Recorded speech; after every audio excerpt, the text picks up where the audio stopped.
Hi everyone, and welcome to the Transcend and Succeed show. Today's guest is someone who I've had the pleasure of knowing for over 2 years now, and every time I spend time with her, I learn something new about her and myself.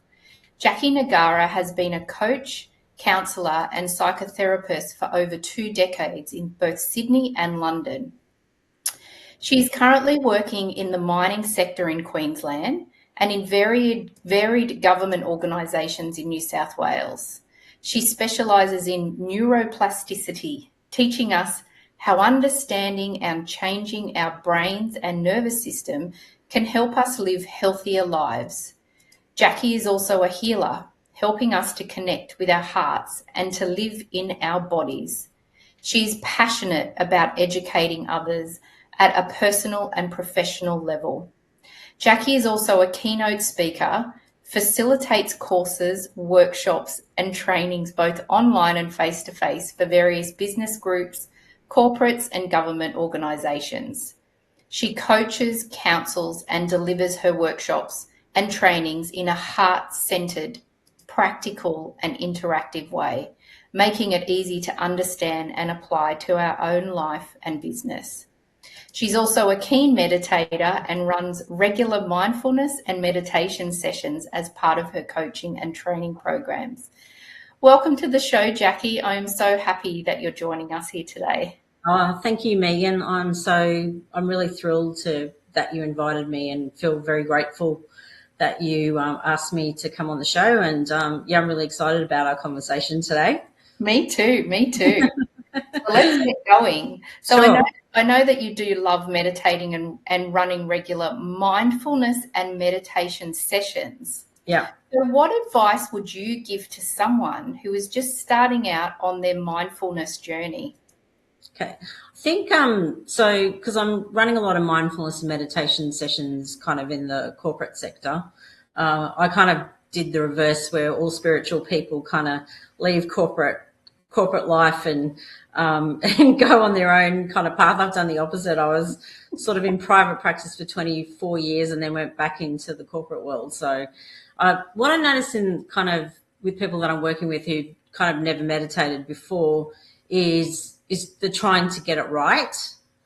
I know when I first started, my training as a trauma therapist, I couldn't meditate. I couldn't sit still. Like I couldn't be in my body. So and my therapist at the time said to me, do a walking meditation, which was really fantastic. And I found that really, really helpful because it helped me to kind of meditate, but also learn how to get into my body. Mm-hmm. So, people think meditation or mindfulness is really about sitting still, getting your head to be quiet. It doesn't kind of work that way. That takes a lot of practice. Mm. So my advice is always just start where you're at. If you can't sit and meditate, then walk and meditate. And mindfulness is really just about being present. So, if you're out in nature, if you're walking your dog, anything, it's noticing the trees, noticing leaves, breathing, walking. And don't ever try to get your head to go quiet because that takes years and years of practice. So it's just really, it's observation really and trying to practice non-judgment. Yeah. That's the hardest thing, is people tend to judge what's going on. I'm not doing this right, all that kind of stuff. So, yeah, to me, it's really about just observing where you're at, how you're feeling, noticing your breathing. And if you can't sit still, and start small, do 2 minutes, build it to 5 minutes, 5 minutes to 10 minutes, 10 minutes to 15, and then, you can take it to half an hour or an hour. It's going to depend on the person and the context. Yeah, yeah. And that's a really good point, because I think it is very personal. So for me, I get more out of a 2 or 3 minute meditation than I do a half an hour. Like half an hour, I'm bored. I just don't want to be there. Whereas for me, I just those 2 or 3 minutes of just sitting, observing my thoughts. I think that it's a really good point you make of, I think everybody thinks that when you're meditating that there's nothing, that you've got a blank brain, but you don't. You actually, it's how you observe your thoughts going through your mind. So it's just allowing them and not stressing about the fact that 100 thoughts come into your mind. Just let them go.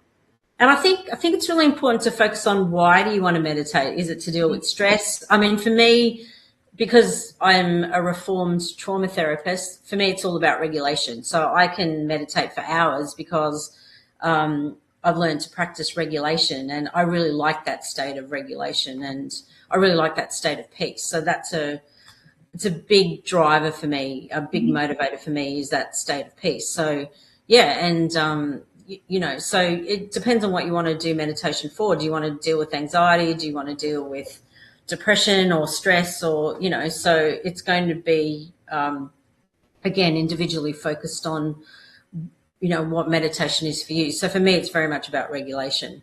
Yeah. And I think it's about trying lots of different ways, isn't it, as well? Because what's good for you may not be good for me or for the next person. Yeah, it's definitely not a one size fits all, because I mean, when my trauma therapist said to me, do walking meditations, I went, oh, this is fantastic, because it's like being out in the fresh air, being out in nature.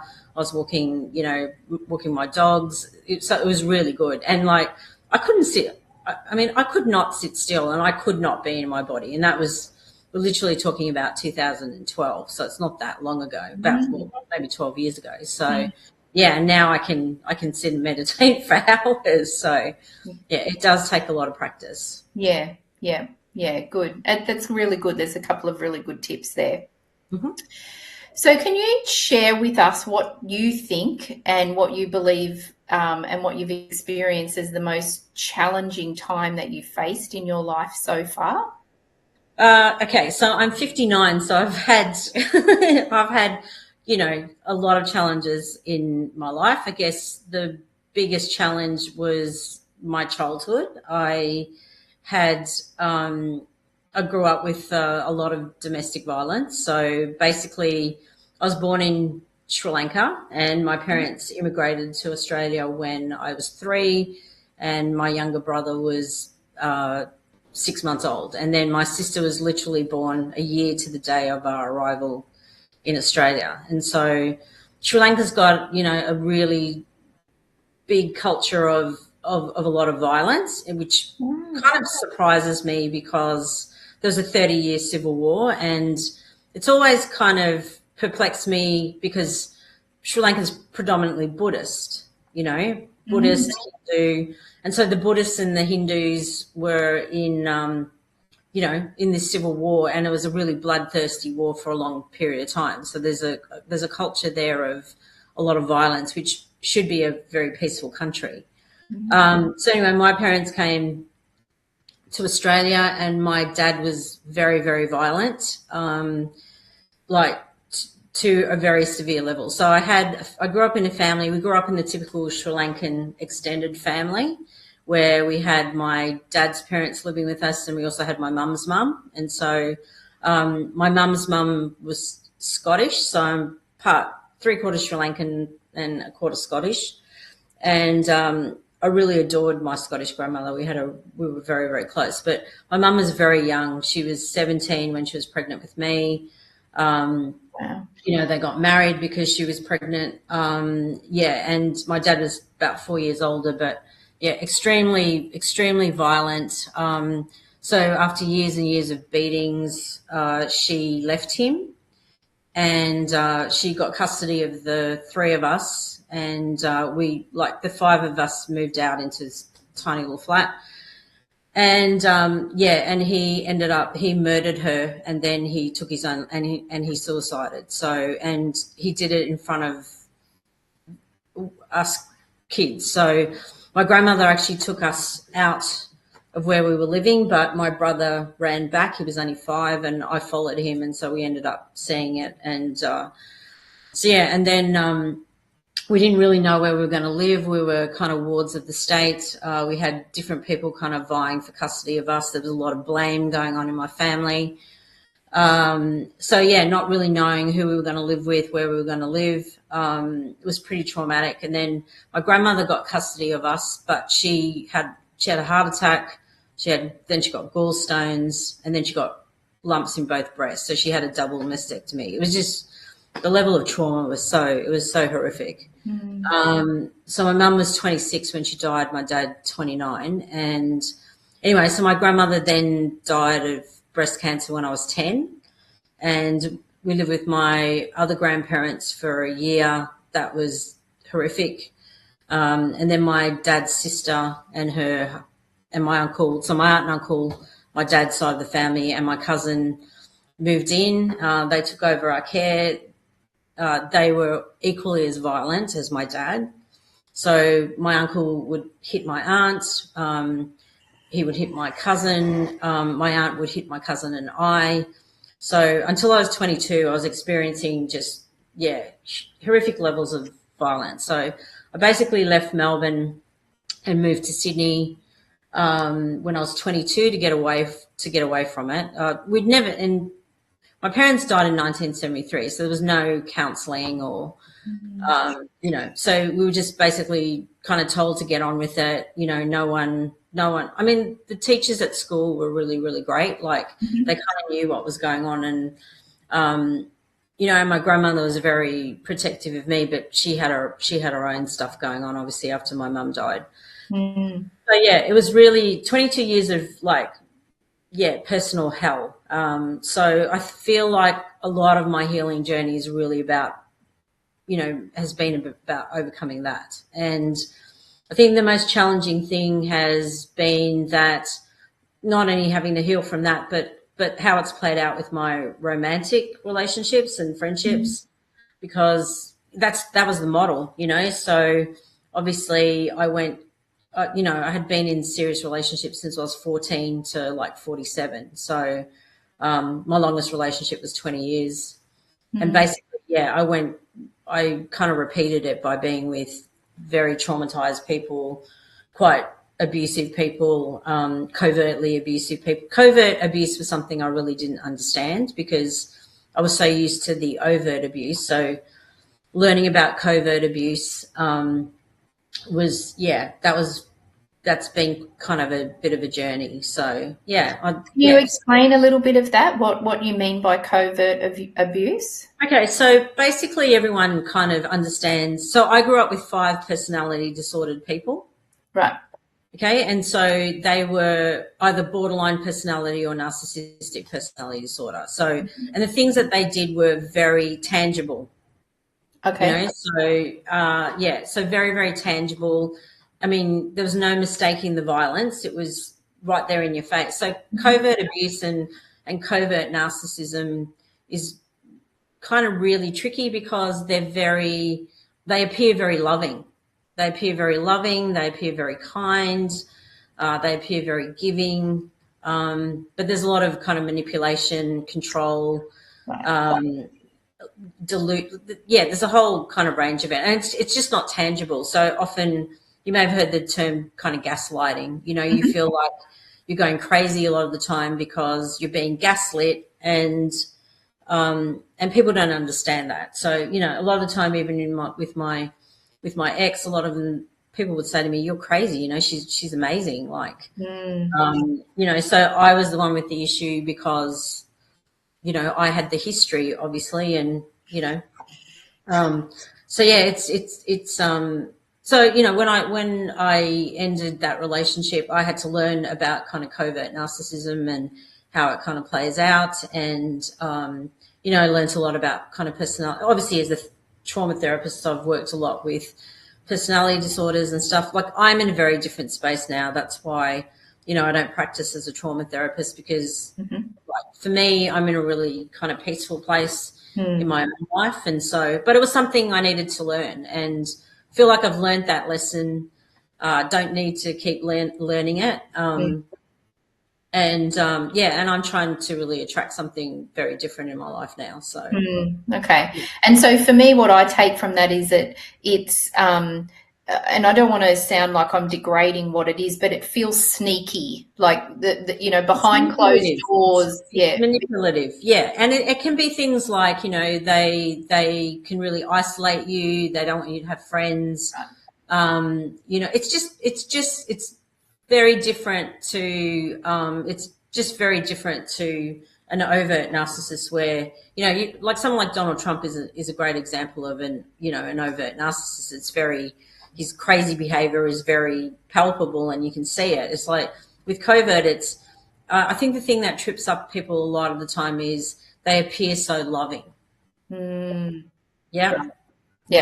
And they do that in front of other people, so that then, as you said, you know, people would say, well, what are you talking about? They're so lovely, or that they're amazing, and you know, you're the one with the problem. So it took me a long time, and I think for me in particular, you know, like I had done like 15 years of therapy, and I was like, nothing's changing. And then when I started to do brain-based therapies, you know, and my brain started to wake up, and went, hang on, this isn't all me. So it was kind of, it's a bit of a wake up call. And then, you know, you feel guilty and you resist, and you think, oh no, you know, I'll hang in there. But, you know, eventually it just wasn't any good for me. And you know, I think the thing is, a lot of the people around mistake covert narcissists as love. Like, they see that person as so loving, and so that's their model of love. And I'm like, hang on, this is not loving.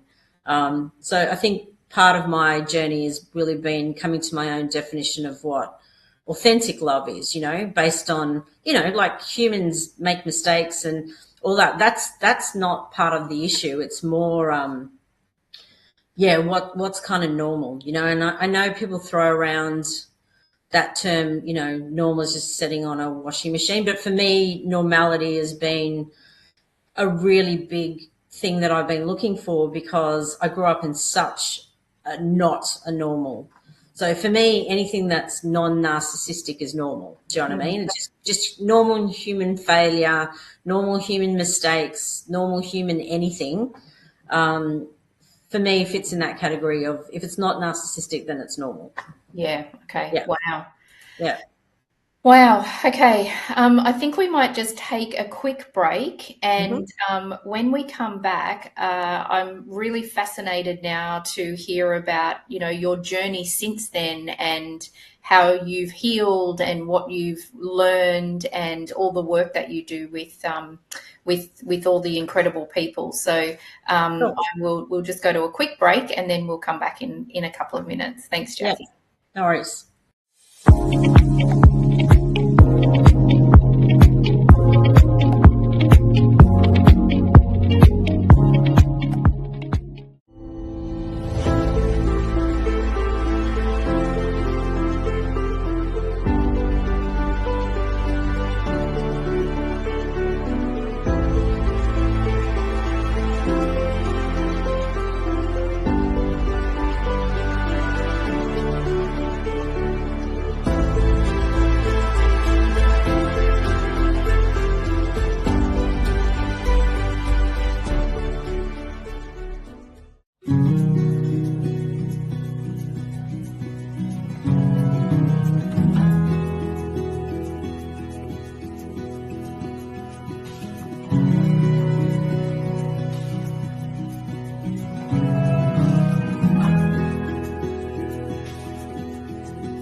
Welcome back to the show, everybody. We are here with Jackie Nugara, and Jackie is talking to us about the journey that she has been on, and particularly now she's going to touch on what happened in her life after she turned 22, moved from Melbourne to Sydney, and started working on herself and the journey of her healing. So, Jackie, can you just share with us now what has helped you heal? What has your journey been since you have, I don't know, found this courage, I think, deep courage to heal all of the trauma and all of the things that you went through as a child? Sure. Well, I guess, when I was in Sydney, I was in kind of a 6-year relationship, and when that ended, we both kind of went to therapy, and the therapist at that time said to me, well, you have complex trauma and complex PTSD. And my ex at that time, she didn't kind of continue with therapy, but for me, that was the start of it. And I stayed with that therapist for about 9.5 years. Mm-hmm. And she was a safe person, it was a safe attachment for me, and somebody who helped me really set boundaries with my family. I was still going through a lot of stuff with my aunt and uncle, them just taking advantage of, me at that time. I was quite young. And so I started that when I was 28. And basically, besides the, 3.5 years I lived in London, I've been in therapy ever since, and so even though I became a therapist, I'm a big believer in we need professional support. I've had long-term practitioners. So the person that I see now, I've been seeing since like 2007. So he's an NET practitioner. So I'll talk a little bit more about NET a bit later. So I see him, and I've been seeing his sister since like 2016. So I still work on my own stuff, and particularly as I'm working with other people, I'm very big on kind of practicing what I preach. So whatever I'm working on with others, and I think, you probably know as a healer as well, often when we're working with other people, they're kind of mirroring something that's going on within us anyway. So basically, I've done a lot of therapy. So I started with just a general kind of therapist, and I said we kind of worked on attachment. Then I kind of moved into working with a Gestalt psychotherapist for a few years. And that was kind of like more relationally based. And then, so the big kind of turning point for me was 2009, and I went to the Evolution of Psychotherapy conference. So I think I started, when I moved back from London, I got into my own, I was a coach before I moved to London, but when I was working in London, I worked as a marketing manager, but I was coaching kind of all the time. I was always coaching staff and everything. So, but when I came back to Sydney, I started my own coaching practice, and then I trained as a counsellor and then trained as a psychotherapist. So 2009, I went to the Evolution of Psychotherapy conference in Anaheim in LA. And that was like 8,500 psychotherapists from all over the world. It was like full on. If you ever want to experience free floating anxiety, staying in the Hilton, and, all these psychotherapists from everywhere were, and it was the most amazing experience. And so it was the first time that I actually went to a whole lot of like trauma focused workshops. It was the world's leading trauma experts like Bessel van der Kolk, Peter Levine, Francine Shapiro, who developed EMDR. Like every psychotherapist or psychologist that's famous, Harriet Lerner, who wrote The Dance of Anger, everyone was there, and so I went to these workshops, and they started showing scans of the brain, and they started talking about relational issues, and I went, they're talking about me. And I went, I could really relate, because I was like, yeah, I'm a counsellor, but I'm going through all these things that they're talking about. And so when I came back from, and I went to that conference twice, I think I went 2009 and 2013. It's amazing, because like every expert on the planet goes to that that conference. So basically I came back to Sydney and I changed therapists and I started having EMDR, which is eye movement desensitization and reprocessing. So it basically, the therapist uses their finger or a pointer or a light bar. And it's because we do that in our sleep. So it's based on REM sleep. Mm-hmm. Yeah. So I started having that therapy, and that was absolutely life altering because it was like, oh my God, what's going on in my brain? And I would have loved to have done a brain scan before I started doing EMDR versus after 12 years of having EMDR. Yeah, because like I could tell, the right part of my brain was so flooded with overactivity and, prefrontal cortex wasn't working properly, the whole range of things. So, so basically a lot of my friends at the time were sort of saying to me, well, why can't you let your past go and blah, blah, all this stuff. And so my first EMDR session was, there's something wrong with me. And basically after I had that first session, because when you experience a lot of trauma, you can't language it a lot of the time either. Okay. So after 6 months of EMDR, I could articulate a lot. I could language a lot more. And so I was actually able to say to people, well, you don't actually understand how the brain and the body and the nervous system operates when you're traumatized, and there's nothing wrong with me. I'm actually pretty normal based on everything that happened to me. And it's interesting people stop saying that to me because I could articulate it and I learned everything that I could possibly learn about trauma. Do you know what I mean? So I became the expert in what I was working on with people in private practice. 2011, I studied EMDR myself. I became an EMDR therapist. I trained in things like brain spotting and another type of trauma therapy called sensory motor psychotherapy, which is, it's very much about attending to trauma in your body. So basically I became the expert, worked in private practice, used all those tools. I used to see an EMDR therapist. I did EMDR myself.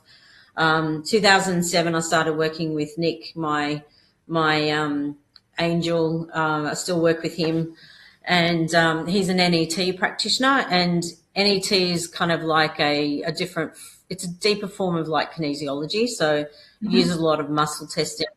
It's very specific. So being an empath, I'm always picking up other people's stuff as well. So he's able to tell me this doesn't belong to you. This does belong to you. You pick this up in the first trimester. This is intergenerational, past lives, everything. So yeah, basically they can muscle test, I take Macy as well, my dog. So he does a lot of work with her. She's very healthy for a 13-year-old dog. So yeah, basically, because it's something like, I had a pain in my neck a few weeks ago, and you can test whether it's emotional, whether it's physical. And it was emotional because it was about making decisions about something that I needed to make a decision about. And so the neck is like, which way do you go? So, they'll clear it and then you don't have the pain in your neck anymore. So there's that mind, body, soul, spirit kind of connection, So yeah, that's kind of really been my journey. I don't do brain-based therapies anymore. I'm not really working with trauma. I'm not working with private clients. I've done the opposite to what most spiritual people do, and I've gone back into corporates rather than all the spiritual people that are leaving corporate. Yeah. So yeah, because I think the corporate world needs spirituality, and so the things that are, doing brain-based therapies, working on my nervous system, learning how to regulate, all that has been great. But I've always been spiritual, and I think because my parents died when I was so young, I've always had that spiritual connection with my mum and my grandmother. I can see dead people. I've always had that psychic connection. Yeah. I've got a bit of that medium side to me as well. So spirituality has always just been part of who I am. I practice as an astrologer as well. I've done kind of heavily into astrology. So I'm into all things spiritual. And so it's been, I guess, my speciality has been able to bring neuroscience, like the scientific and the spiritual, together. And I think kind of what that's really helped me, and that's probably what I do to help the people that I work with in the corporate worlds, and in private practice. So wow, definitely. I'm a corporate hippie. I wear my crystals, and I'm trying to bring things like drumming and meditation and body movement and everything like that to the people that I work with. They love it. The staff really love it. It's just sometimes the management are a bit, it's too woo-woo. But, you just gently chip away at it, and it starts to make a difference. Yeah. And so I imagine through this whole journey that you have been on over the last, 59 years, really, I think that forgiveness would be a big part of who you are and what you're learning. Forgiveness of self, forgiveness of others. Yeah, so forgiveness has been something that I came to probably only in the last couple of years. Certainly, and I've been in and out. It's been an in and out kind of process. Yeah, a number of years ago, I was at a dinner party, and all these people had been to an Anthony Robbins workshop, and they were all hyped up, and they just kept saying to me, you need to forgive your dad. And I was like, I'm not forgiving him. It was just, I was not ready. It was just not in a space to. And after I left my ex of 20 years, I was seeing a lot of psychics because obviously, it was a huge transition after a 20-year relationship. And my dad just kept coming through all the time, through these psychics. And they kept saying he's coming through cap in hand, which meant he's asking for forgiveness. Right. And I had this kind of really, in 2014, my cousin that I grew up with, so she was like an older sister to me, she suddenly died of a brain aneurysm, and basically it was kind of like, it was 28th of July, so it was a 10-year anniversary yesterday. Oh. And I was like, it was about 2.5 years after I'd left my ex. I was in a really, really good space, and then suddenly she died. And basically, anyway, so I was doing my tarot cards, and I got an Archangel Michael faith card. And basically I was like, don't give me the faith card. It's like, it's, a cold winter's night in Sydney. I'm deeply depressed, and you're giving me the faith card.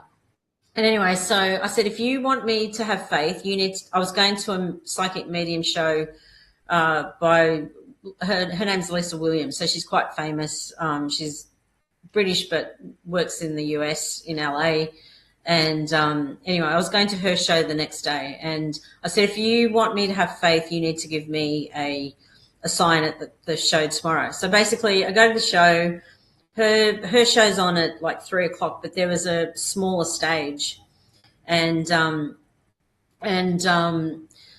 was another psychic medium called Florence King on there. And anyway, the third reading in, she sort of said, look, there's a man on stage. He's been stabbed in the chest. And anyway, I don't think anything of it. I thought, this guy, it's like a bikie gang or something like that. Didn't think anything of it. And then the next thing she said, he's here cap in hand. And I went, oh my God, it was my dad. And anyway, then the next few minutes she said, is your mum in spirit as well? And I said, yeah. And she said, your mum's coming through telling me that you've lost your faith. Oh, wow. Oh, I just got, chills, and wow, massive rush of energy. Wow. So she said it 3 times. She said, your mum's really adamant telling you to not lose your faith. So, here I am bargaining with the Archangel Michael card, and basically here it is. And I got my sign. Like I'm saying, you've got to give me a sign at the show tomorrow. Well, I got my sign. So, But anyway, it was just my dad continually coming through asking for forgiveness. Mm-hmm. And that psychic sort of said to me, your parents have done a lot of work in the afterlife and they're really good. But I couldn't take that in at that point. The faith thing like really threw me, like, and all my friends said to me, that could only ever happen to you, Jackie.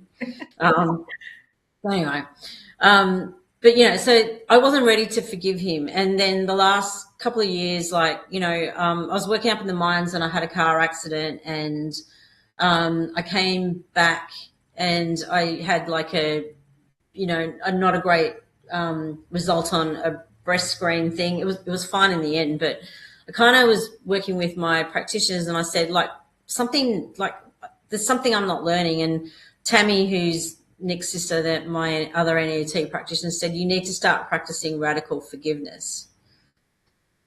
And that's when I really got into it. And it's been a journey because I've been in it and out of it. But I think the more I practice forgiveness, and there came a point where it goes, okay, like this coming Sunday, it's 51 years since my parents died on the 4th of August. So it's like, how long are you going to keep holding on to this stuff for? So it's really been a journey about letting go, and forgiveness has been such a big thing because it changes me. It really changes my energy when I forgive. And, but, I would never say to somebody, you need to forgive, because it's a very personal thing. And I never say it to clients. I do, when I'm working with people, I do say, I think forgiveness would really help you, but it's going to be up to you, because I didn't like when people told me I needed to forgive. Yeah. Because it's such a, people have gone through such horrific things. And forgiveness doesn't also mean that you condone what they did. Yeah. Sometimes it doesn't mean that you can still be around that person, because they can remain toxic. But yeah, it's just, I know it's liberated me. It's made me feel so much freer. It changes my energy when I practice it. And I think energetically it frees the other person as well. But, they have to do their own healing, whether they choose or they don't. And as I said, sometimes I'm still big on boundaries. Forgiveness doesn't mean you have to be around that person if you choose not to be around that person. Yep. But it's definitely brought me a lot of peace, and it's really helped me to let go of so much baggage. Beautiful, beautiful. 59, I don't want to keep carrying this stuff. I don't want to head into my 60s carrying all this stuff that I don't want to carry anymore. Yeah. And I think what's really been coming through a lot for me is, like, my mum and dad have both been coming through in a place of not how they were humanly on this earth, but how they are now. And then what that psychic medium said to me, she said, they've done a lot of work in the afterlife and they're in a good place. They're good. I couldn't take that in back in 2014 because, my cousin had died. Here I am bargaining for faith, my dad's coming through for forgiveness, me not ready to forgive. So I couldn't take it in, whereas I'm really taking it in now. Yeah. And I think the forgiveness too is that just because you're going to forgive someone and yourself, it doesn't mean you have to like them, as you said, or continue a relationship. It's almost closing that chapter, isn't it? It's sure. Forgiving you, them, and then just for me, when I've done that myself, it's almost like the book has been closed, and now I can just put it back in the shelf, and now I can move on and it really doesn't come back into my mind much anymore because there's no glory. Yeah, and the thing is, they have no power over you anymore either when you forgive. And so, look, it hasn't come naturally. I think because as a therapist, I had learned such strong boundaries, and so boundaries were my big thing. And so forgiveness doesn't really come in when you have boundaries, like when you've got really strong boundaries. But yeah, I think it's definitely changed me as a person, and it's been a huge, huge part of my healing journey for sure. Wow. So yeah, because it's like if something's not shifting or changing, and even with astrological transits I've got, it's really about letting go, and I think forgiveness is a really big part of being able to let go of stuff, and really, and in the end, when you don't forgive, you're if you're carrying around bitterness, anger, resentment, toxicity, it eats you. It doesn't eat that other person. It eats into your body, and you're the one that kind of continues to suffer. And yeah, I'm a big thing on, pain in life is inevitable because the death exists, so we have loss, but I think suffering is definitely optional. And and I think we continue to suffer when we don't learn to forgive. But as I said, I would never say to somebody, I think it's a very personal thing. absolutely. And it's about when someone is ready as well. I mean, you and I have had a long conversation about this a couple of times, in the sense of, as healers and being very intuitive, I tune into people when I'm talking and I think, oh, wow, you could really benefit with some help. But it's not up to me to tell them that. That's their journey. It's none, it's none of my business, really. If they ask, fine, you can then offer your support. But it's definitely, we're all on such a different journey, and we get to points in our life at different times. So I think it's, interesting. For sure, because I come from a family that has done no healing. So it's, they're all still suffering. They're all still in their trauma. And that really pains me. But rather than focusing on that, I think for so long I focused on how messed up my family is. And now what I do is I just send them love and healing, and do a lot of meditation and send them a lot of light. Yeah. So that hopefully at some level they'll receive that. That's up to them. But that again kind of changes my energy, rather than always focusing on how traumatized they are and how messed up they are. And I mean, I did that for so many years, and that doesn't really help them and doesn't help me either. So yeah, exactly. I'm not Pollyanna-ish about it. Do you know? I'm not like, everyone's amazing, the world's amazing. I'm a realist, so I see the world as it is. I see people as they are. But I've started to do things that really shift my energy and don't keep me stuck in stuff that I feel like just no longer serves me. Yeah, amazing. And the other aspect of forgiveness I think is really important is how is forgiving yourself, because I see people and the way that they treat themselves, and how people talk to themselves, the things they say to themselves, the things that they do, that constant beating up. It's like, man, learn to forgive yourself. Seriously, this is just human stuff that by holding on to it doesn't really help you. So because I run a lot of workshops on self-care and self-love and self-worth and self-esteem. And I think as a therapist, that's the core thing, is learning to be gentle and kind and compassionate with ourselves. So forgiveness is also not just forgiving other people, but forgiving yourself for your humanness, making mistakes and failing, and it's all just part of life, and I think I was reading a book by the guy who started Catch.com, and they were kind of saying that when you grow up with bombs out, when you're kids and you grow up with bombs going on outside of your house, everything else is like small stuff. And I feel the same way. It's like when you have a childhood the way that I had, it's like everything else is like, if you fail at something, so what? If you make a mistake, so what? It's like, it's so irrelevant to all the other big things that are going on in the world. So I think that's how my childhood impacted me in a positive way, is that I don't sweat a lot of the small stuff. I don't get stressed by if someone cuts me off in traffic, or it's like, not a lot stresses me these days because I'm in that pretty peaceful place. Yeah. It's like, it's just so irrelevant. So treat yourself kindly, be gentle with yourself. Unless you kill someone or maim someone, there's no real mistake that we can't come back from. Do you know what I mean? So that's kind of the way I kind of live. So yeah, that's great. Thank you.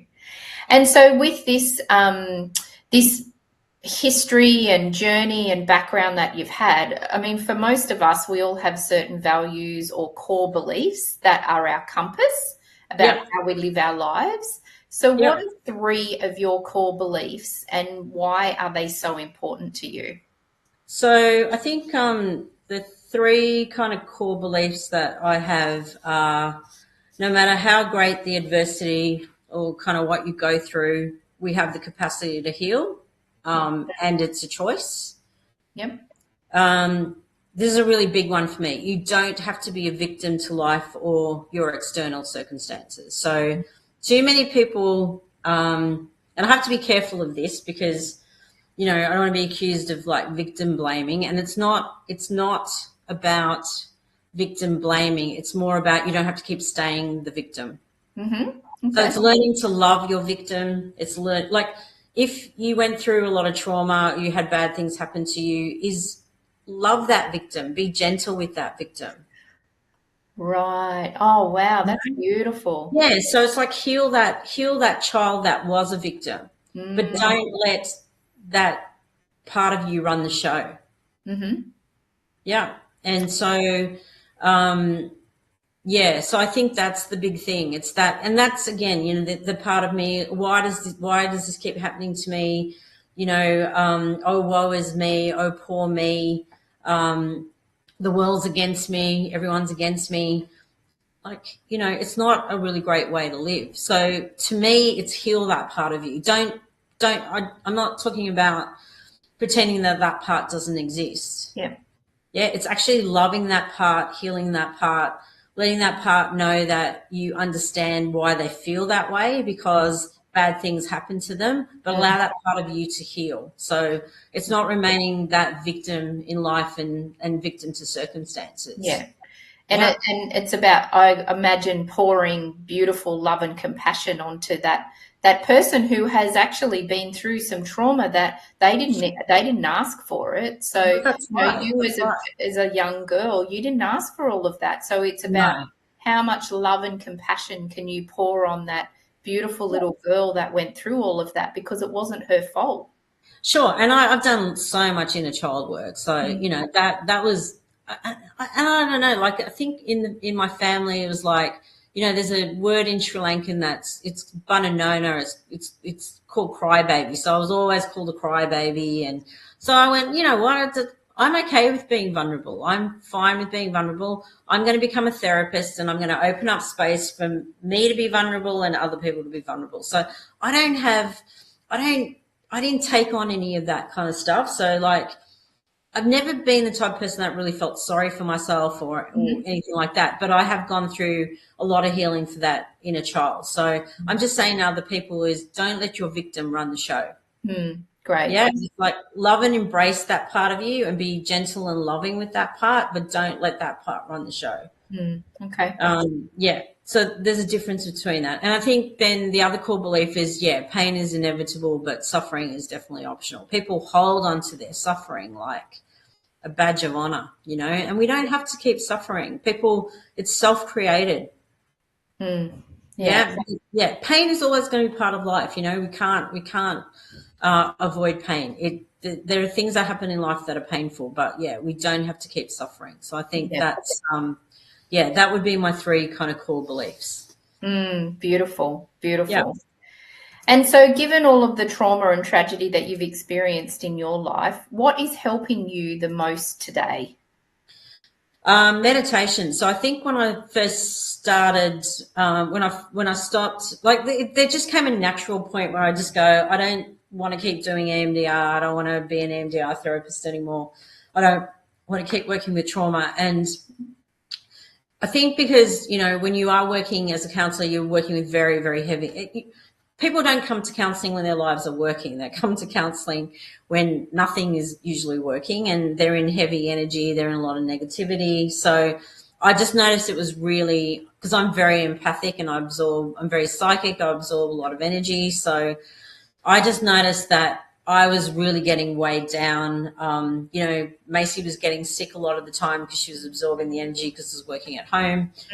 And I went, okay, I need something to negate the energy. And so I've always meditated to some level, but I really started to get into it. And it just like really changed me. So I've become probably more of an energy healer now, and so I'm very much into changing my energy, working with vibration, because I think we're energetic bodies, and people don't focus enough on changing their energy, changing their vibration. So that is really, really helping me. And I'm through the meditation classes and stuff I run in the corporate world, you can really see the difference in the people that have been coming for a long time. Yeah, great. To the regular, you just see their energy, and I think they're shocked that their energy is shifting, and also I think the other thing too is like we carry a lot in our bodies, so I'm very much still very body oriented. So, I do a lot of walking.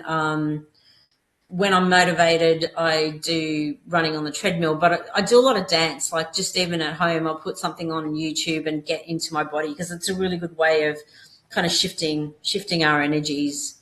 Yeah. So yeah, meditation, body oriented practice, nature helps me. I love just lying on the earth and feeling the energy of the earth coming up through my body. I love getting connected to, the grass, ocean, all that kind of stuff. So anything that feels kind of, grounding. So I love all that stuff. And I continue to see my NET practitioners. So they help me a lot. So big thanks to them. Oh, gosh, Jackie, look, I think we could go for more and more, many more hours. Sure. I can't believe that we've only got a couple of minutes left. So I'll ask you the same question that I ask all of my guests before we finish our conversation. So what is your favourite quote and why is it so important to you? Okay, so I'm gonna kind of read you a quote from Oprah. So she talks about post-traumatic wisdom, and she says, everything that has happened to you can strengthen you if you allow it, if you are open to it. It's because of my own mistakes and my own observations about life and paying attention that I can now truly say I have the most peaceful life of anyone I know, but it does take work to get there. Wow, that just sums up exactly what you've just spoken about. Yeah, I know. And like Oprah, like she was God, I used to watch the Oprah show every day. She kind of like watching her, I felt like we were kind of like twin souls, I mean, I wasn't after the fame and fortune or anything, but she did a lot to really want to help people to be conscious. And I feel like, that's been my journey here as well, is just helping people to be conscious, live better lives, live healthier lives, and being able to heal. So, yeah, I think that quote really kind of sums it up as well. Yeah, it's beautiful, beautiful. I want to thank you for sharing your story today, and I have no doubt that there'll be many people who will feel blessed that they've heard from you today. Sometimes it's nice that we know that we aren't the only person in the world struggling with things. Sure. And it's definitely people like you, Jackie, who are willing to share your journey that instills courage in others to keep going. So I want to thank you for that. That's okay. I really appreciate you inviting me. And I think the thing is, that with healing comes hope. Yeah, that's beautiful. Beautiful. Yeah. And on that beautiful ending note, thank you, Jackie. I just want to thank all of our amazing and dedicated listeners and supporters. I hope that you all have an amazing and beautiful weekend, and I look forward to seeing you all next week. Thank you very much, Jackie.